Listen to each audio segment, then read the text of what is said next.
Grupos esotéricos afirmam que preciosos conhecimentos científicos e tecnológicos provenientes dos povos atlantes estão há milhares de anos guardados em cavernas situadas na intraterra. Se for verdade, por que a civilização humana da superfície nunca pôde ter acesso a tais conhecimentos? Men continua respondendo. A riqueza maior da vida é a moral e suas virtudes, e uma das virtudes é o conhecimento. Carregamos em nosso DNA toda a história e sabedoria alcançada ao longo da existência do planeta Terra.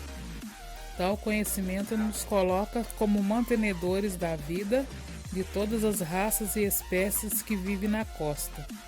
Já a alegação de que os conhecimentos atlantes estão sendo guardados conosco, confirmo e afirmo que sim. E muitos outros que precederam essa civilização, como foi o caso da Lemúria. O desenvolvimento do homem da superfície não foi suficiente para desfrutar desses conhecimentos e aprender e evoluir com eles? Men responde: os irmãos que vivem na crosta, como disse anteriormente, não possuem virtudes para tal. Quais as cidades intraterrenas que existem, qual o total e a sua população? Men continua respondendo: Shambhala e Agartha são as maiores, mas ninguém pode saber geograficamente onde estão situadas. Primeiro, para evitar uma grande corrida, e segundo, como já falei, seu psiquismo, mesmo em uma dimensão inferior, interfere em nosso psiquismo, que poderia corromper o equilíbrio do povo. 2/3 da população vivente na crosta é o número da nossa nação. Nos centros espíritas, geralmente se manifestam espíritos de seres extraterrestres oriundos de vários orbes da galáxia. No caso dos intraterrenos, as manifestações são diferentes e não se restringe apenas a espíritos? Men responde: estando corresponsáveis pela nossa conservação, mantemos há milênios contato mental com a crosta, para acompanharmos o vosso progresso, assim como vossos erros, e a degradação decorrente da imaturidade e do desequilíbrio moral e ético que possui. Qual o objetivo de fato das manifestações intraterrenas? Men responde: nosso intuito é o de passar conhecimentos morais, em sua maioria, e científico, que possibilitem a evolução da espécie, dentro do perfil ora programado para a nova raça. Em que nível dimensional os intraterrenos estão situados, considerando seu grau de densidade diferente dos seres que habitam a superfície planetária? Men responde: estagiamos entre a quarta e a quinta dimensão. A altíssima temperatura do núcleo planetário, composto de ferro, níquel e cobre, não incomoda as cidades intraterrenas? Me responde: toda ação vibratória só repercute na mesma faixa. Estando nós em uma aceleração maior, não sofremos com tais eventos. O livro A Terra Oca, de Walter, cujo pseudônimo era Raymond Bernard, relata a viagem do contra-almirante Richard Byrd, da Marinha dos Estados Unidos, ao interior do planeta. Isso ocorreu em 1947 e em 7 horas ele realizou um percurso aéreo de 2.730 km além do Polo Norte. A viagem durou cerca de 20 dias, entre fevereiro e março daquele ano. E Byrd, segundo o seu diário de bordo, foi muito bem recebido pelos intraterrenos, semelhantes aos humanos, em uma cidade construída à base de cristais. No diário ele fala de seres com milhares de anos de vida e sustenta que pouco depois o governo norte-americano, a despeito da feroz censura que impôs a divulgação do voo histórico, manteve contato com a guarda do Conselho de Agartha. Fale sobre esse episódio. Não houve tal evento. Vivemos em um plano em que olhos humanos não conseguem enxergar ou captar. Logo, como poderia ele ter avistado ou mesmo ter contado com o nosso povo, se não somos visíveis à sua visão? Inclusive, o almirante Byrd relata que seu voo foi acompanhado a partir do Polo Norte por aparelhos parecidos com os chamados discos voadores. Men responde: se isso tivesse ocorrido, um contato, o que não houve, teria sido escoltados por drones de reconhecimento e defesa. Sendo de defesa, teriam destruído o avião para que não houvesse tal contato. Disse, porém, que o governo dos Estados Unidos sabe a rota que levou o almirante Byrd a Agartha.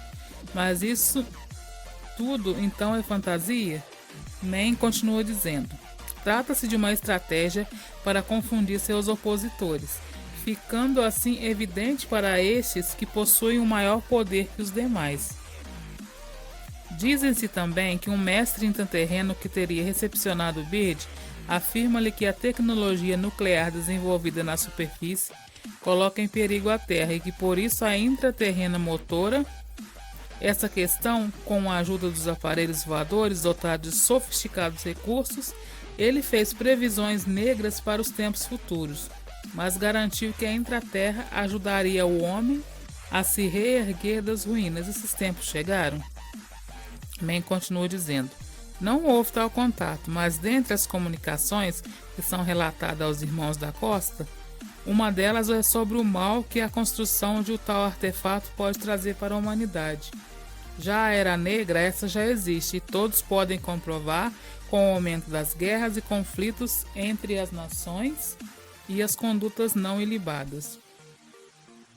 A descoberta da civilização intraterrena não coloca em xeque a teoria sobre a existência dos polos norte e sul? Mann responde: os polos terrenos são as âncoras magnéticas que sustentam o planeta.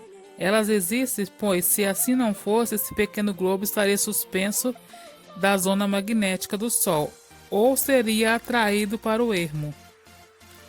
A pressão gravitacional exercida sobre o planeta nos polos provoca o achatamento dessas regiões, possibilitando um maior equilíbrio para o planeta.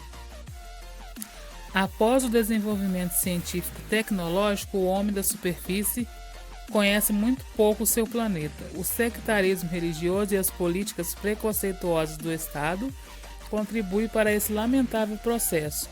Como os intraterrenos avaliam esse processo neste momento de transição planetária? Mann continua dizendo: a transição é o marco de uma nova história que será contada em tempos longínquos, relatando o que ocorreu com os anjos caídos, expulsos do paraíso por não serem desenvolvido a sua moral. Discorra sobre os OSNIs, objetos submarinos não identificados. Todos os veículos disponíveis são hermeticamente pressurizados e gravitacionalmente desprovidos de gravidade, o que possibilita o impulso magnético, recurso esse responsável pelo deslocamento dos veículos. Todos podem navegar em qualquer ambiente terreno. Já a tecnologia OSNIs é uma tentativa de justificar a capacidade de imersão dos veículos como o vosso submarino. Para encerrar a entrevista, que mensagem você pode transmitir aos povos da superfície nesse momento de transição da Terra para outros desideratos cósmicos? Mann responde: aos irmãos de existência peço que analisam o que fazem para o progresso da vossa espécie e para o bom acolhimento planetário. Muitos irmãos perderam a oportunidade de crescer em decorrência do seu estado de desequilíbrio. A ciência precisa compreender que o equilíbrio será encontrado quando a lógica e a razão se unirem, formando uma fraternidade entre todos. O roteiro que vocês conhecem é só segui-lo e no final poderão ver o paraíso procurado na integração do seu eu com o Criador e criatura. Nós agradecemos de todo o coração essa entrevista que acreditamos auxiliará muitos dos cidadãos de bom senso empenhados nos processos de evolução da Terra. O agradecimento é recíproco, mas nós estamos muito mais agradecidos por lançarem uma luz a mais sobre o entendimento de todos. Mann se despede.